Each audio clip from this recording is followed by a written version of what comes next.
Bienvenue à Inside News. Je suis Marcel. Nous sommes le 17 octobre 2025 et voici les principales informations qui façonnent l'Afrique.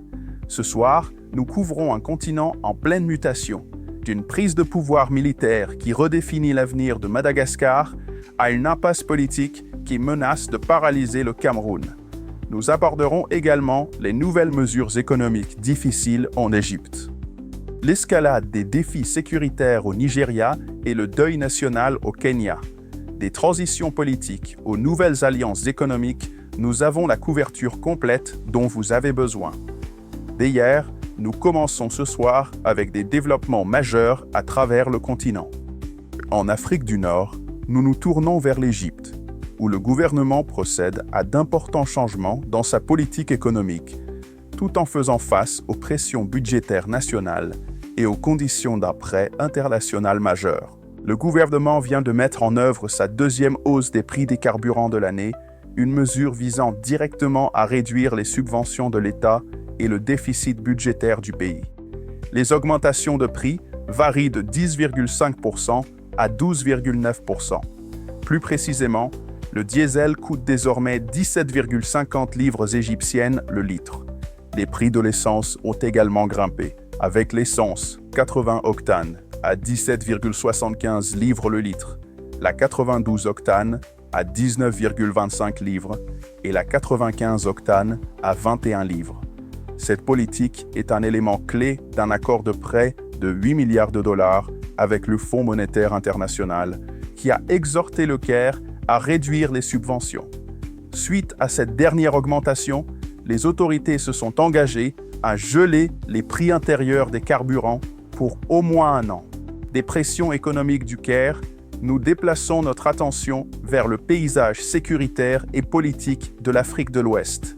La région de l'Afrique de l'Ouest est confrontée à un éventail complexe de défis, allant d'incidents de sécurité critiques et de frictions politiques au Nigeria à une course présidentielle à forts enjeux en Côte d'Ivoire.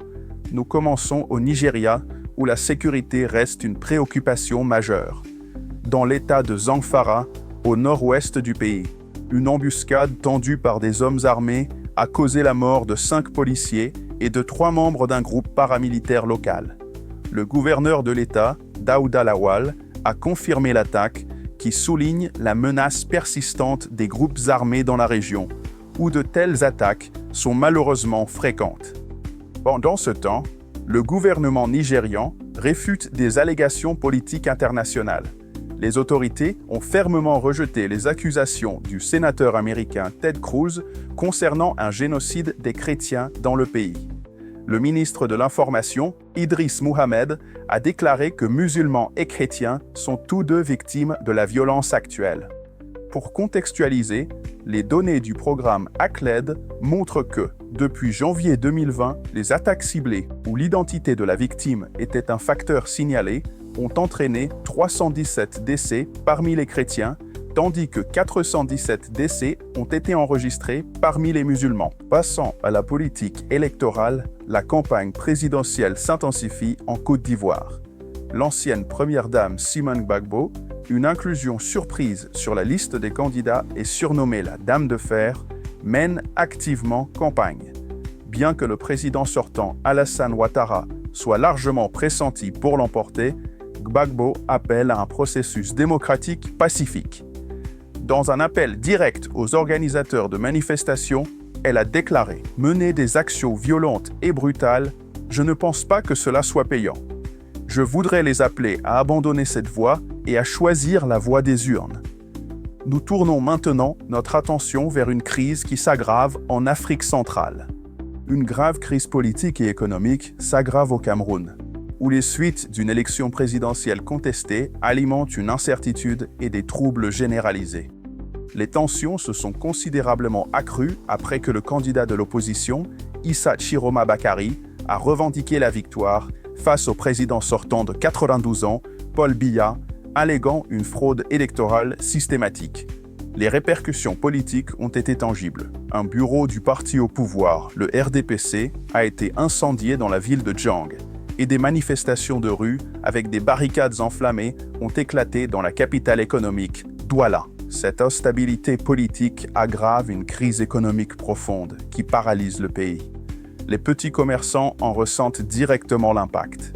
Le commerçant Cabrel Wilson note que ses ventes ont chuté car les gens économisent leur argent, tandis que le chauffeur de taxi Pierre Chac décrit la situation sans détour. Tout est bloqué, rien ne fonctionne. L'économiste Eugène Nyambal livre une analyse sévère. Qualifiant le bilan économique récent du pays de négatif, il prévient qu'une action urgente est nécessaire pour résoudre des problèmes critiques comme le chômage élevé des jeunes, qui atteint désormais plus de 35%, tandis que le Cameroun est aux prises avec les conséquences de son élection.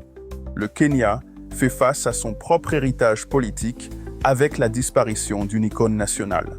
Au Kenya, un deuil national pour l'une des figures politiques les plus imposantes du pays a été marqué à la fois par des hommages solennels et des tensions sous-jacentes.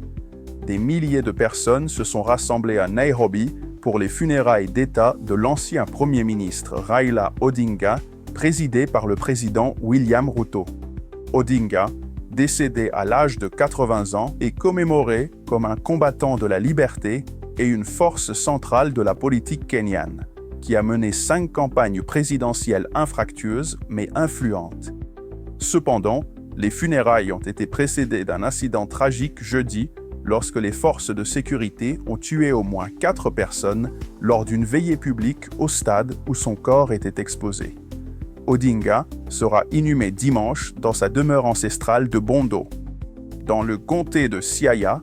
D'une nation qui fait ses adieux à un géant politique, nous nous rendons dans le sud pour notre dernier reportage régional. Notre attention se porte maintenant sur l'Afrique australe, avec un renversement politique spectaculaire à Madagascar et un nouveau partenariat économique majeur pour l'Afrique du Sud.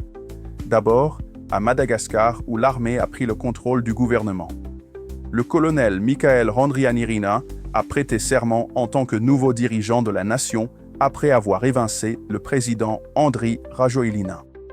Le coup d'État a suivi des semaines de manifestations de rue menées par des jeunes contre la hausse du coût de la vie et la corruption gouvernementale. La réaction internationale a été rapide, les Nations Unies condamnant la prise de pouvoir et l'Union africaine suspendant l'adhésion de Madagascar. Les conséquences économiques ont été immédiates, avec des rapports de magasins pillés et un arrêt complet du secteur vital du tourisme. C'est un coup dévastateur pour une nation où plus de 75% de la population vit en dessous du seuil de pauvreté. Et revanche, l'Afrique du Sud a annoncé une nouvelle alliance économique cruciale avec l'Union européenne. L'UE a promis un investissement de 11,5 milliards d'euros pour soutenir la transition du pays hors du charbon, qui génère actuellement près de 85% de son électricité. Ce partenariat intervient dans un contexte de tensions commerciales croissantes avec les États-Unis. Washington a imposé des droits de douane de 30% sur les exportations sud-africaines, menaçant potentiellement jusqu'à 100 000 emplois dans l'industrie automobile et compromettant l'accès au marché américain dans le cadre de l'accord AGOA. Décrivant cette nouvelle collaboration, la présidente de la Commission européenne, Ursula von der Leyen, a qualifié l'Afrique du Sud de pionnière de l'énergie propre pour l'ensemble du continent. Ceci conclut nos principaux reportages pour ce soir. Merci d'avoir suivi Inside News. Je suis Alexa. Restez informés, restez connectés et passez une bonne soirée.